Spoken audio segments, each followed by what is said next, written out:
মেয়েরা বাবার বাড়িতে বেড়াতে গেলে পুরোপুরি নামাজ পড়বে নাকি কসর পড়বে, এটা আমরা অনেকেই কিন্তু জানি না। কসর নামাজ পড়ার নিয়ম কি, এটাই আমরা অনেকে জানি না। কসর নামাজ পড়তে হবে কিভাবে? যদি কোনো ব্যক্তি সে যেই স্থান আছে সেখান থেকে 48 মাইল দূরে যায়, অর্থাৎ 78 কিলোমিটার দূরে যায় এবং সেখানে 15 দিনের কম থাকার নিয়ত করে, তাহলে সে পরিপূর্ণ নামাজ পড়বে না, কসরের নামাজ পড়বে। অর্থাৎ 48 মাইল দূরে আর 78 কিলোমিটার হয়, এরকম দূরে যদি সে যায় এবং 15 দিনের কম থাকার নিয়ত করে, তাহলে সে সেখানে পরিপূর্ণ নামাজ পড়বে না, কসর পড়বে। অর্থাৎ 4 রাকাত বিশিষ্ট নামাজে 2 রাকাত পড়বে এবং মাগরিবে 3 রাকাতই পড়বে, ফজরে 2 রাকাতই পড়বে এবং বাকি জোহর, আসর, মাগরিবে 3 রাকাতই পড়বে, এশায় 4 রাকাতের জায়গায় 2 রাকাত করে পড়বে। যেখানে 4 রাকাত সেখানে 2 রাকাত নামাজ পড়বে, ফরজ নামাজ। এছাড়া সে সুন্নত পড়তে পারবে, কোনো সমস্যা নাই। তবে আমরা অনেকে এখানে মিস্টেক করে ফেলি।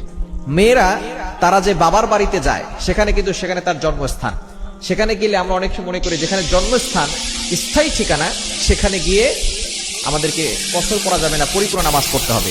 তবে বিয়ে করার পরে মেয়ে কিন্তু স্থায়ী ঠিকানা তার স্বামীর বাড়িতে হয়, বাবার বাড়িতে হয় না। এক্ষেত্রে তার স্বামীর বাড়ি যদি 78 কিলোমিটার দূরে হয়, সেখানে যদি কম থাকার নিয়ত করে, তাহলে কিন্তু সেখানে গিয়ে সে কসর পড়বে। বাবার বাড়িতে গিয়ে যেহেতু সেখানে তার স্থায়ী ঠিকানা এখন না, এই জন্য সেখানে গিয়ে সে কসরের নামাজ পড়বে, পরিপূর্ণ নামাজ পড়বে না। তবে হ্যাঁ, সেখানে যদি তার জন্য বাড়ি লেখা থাকে, নিজের বাড়ি থাকে, অর্থাৎ সেখানে তার বাড়ি আছে, ঘর বাড়ি আছে, আলাদা করে তার জন্য তার বাবা বাড়ি করে দিয়েছে, এরকম বাড়ি যদি তার নামে লেখা থাকে, তাহলে সেখানে গিয়ে সে কসর করবে না, পরিপূর্ণ নামাজই পড়বে। এক্ষেত্রে আমরা অনেকেই গরমিল করে থাকি। যদি বাসস্থান আপনার বর্তমান ঠিকানা এবং স্থায়ী ঠিকানা, দুইটা ঠিকানা মানুষের থাকে, যেমন স্থায়ী ঠিকানা কারো বাড়ি হচ্ছে বরিশাল এবং সে থাকে ঢাকায়, তো এইটা তার দুইটা পরিচয় রয়েছে, একটা বর্তমান ঠিকানা, একটা হচ্ছে স্থায়ী ঠিকানা। এই দুইও ঠিকানায় তাকে পরিপূর্ণ নামাজ পড়তে হবে, এখানে কসর পড়া যাবে না। এছাড়া যদি সে অন্য কোথাও যায়, অনেকের 4টা-5টা বাড়ি থাকতে পারে, চট্টগ্রামে একটা বাড়ি আছে, বরিশাল একটা বাড়ি আছে, ঢাকা একটা বাড়ি আছে। এই বাসা যদি তার নিজের নামে হয়, তাহলে সেখানে গিয়ে সে কসর পড়বে না, পরিপূর্ণ নামাজই পড়বে।